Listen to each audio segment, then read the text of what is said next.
Vaccine पर भारत देगा सबसे बड़ी गुड न्यूज। रोहतक ट्रायल में दिखे वैक्सीन के बेहतर नतीजे।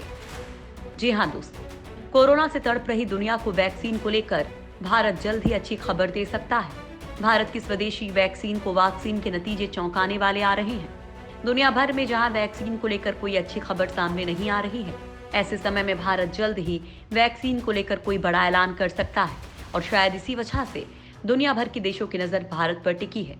देश में बनी पहली कोरोना वैक्सीन कोवैक्सीन का ट्रायल देश के 12 संस्थानों में चल रहा है।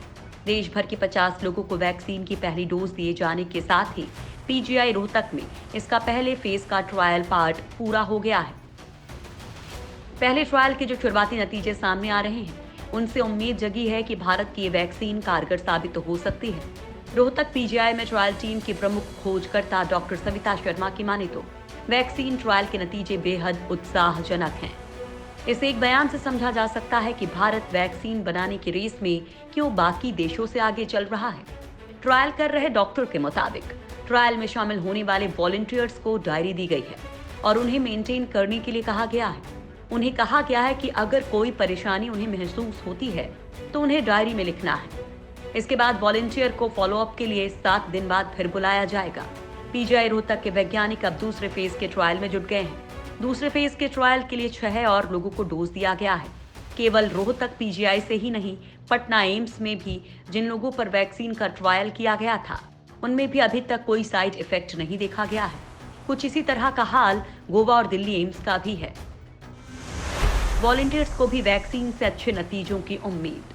दोस्तों, भारत की स्वदेशी वैक्सीन कोवैक्सीन का देश के 12 संस्थानों में ट्रायल हो रहा है। इसके ट्रायल की शुरुआत 15 जुलाई को पटना एम्स में हुई थी। इसके बाद रोहतक पीजीआई में इस दवा का ट्रायल हुआ था। रोहतक में जिन वॉलंटियर्स ने इस दवा का डोज लिया है, उनमें से 2 लोगों ने अमर उजाला अखबार के साथ अपने एक्सपीरियंस को शेयर किया है। इन वॉलंटियर्स की माने तो दवा का डोज लेने के बाद उन्हें कोई परेशानी नहीं हो रही है।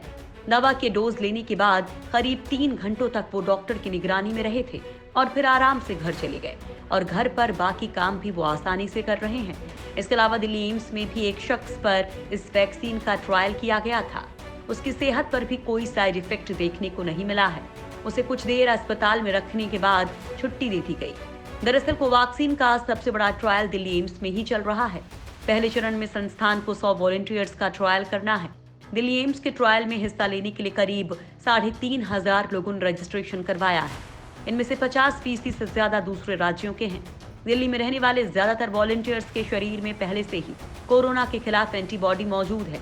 इसका मतलब है कि वे ट्रायल के लिए योग्य नहीं है। ऑक्सफोर्ड की वैक्सीन का भारत में होगा ट्रायल। दोस्तों, ऑक्सफोर्ड यूनिवर्सिटी ने दावा किया है कि बहुत जल्द कोरोना वैक्सीन तैयार कर ली जाएगी। इस पर तेजी से काम भी जारी है। इंसानों पर पहला ट्रायल भी अच्छा रहा और सुरक्षित भी। इसके साथ ही दूसरे ट्रायल की भी मंजूरी मिल चुकी है। ऑक्सफोर्ड यूनिवर्सिटी और एस्ट्राजेनेका की कोरोना वैक्सीन कैंडिडेट का भारत में जल्द ही ट्रायल शुरू होने वाला है।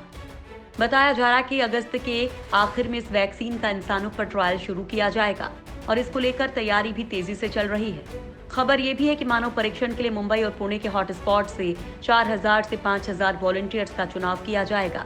ये भारत के लिए एक अच्छी खबर है, क्योंकि ऑक्सफोर्ड ने भारत की सीरम इंस्टीट्यूट के साथ वैक्सीन के 1 करोड़ डोज बनाने का करार कर रखा है और अगर ऑक्सफोर्ड की वैक्सीन ट्रायल में पास हो जाती है तो उसके आधे डोज भारत को ही दिए जाएंगे। कैसे काम करती है ऑक्सफोर्ड की कोरोना वैक्सीन? ऑक्सफोर्ड में कोरोना वैक्सीन बनाने में चिंपैंजी के एडिनो वायरस यानी कि सर्दी जुकाम करने वाले वायरस का इस्तेमाल किया गया है।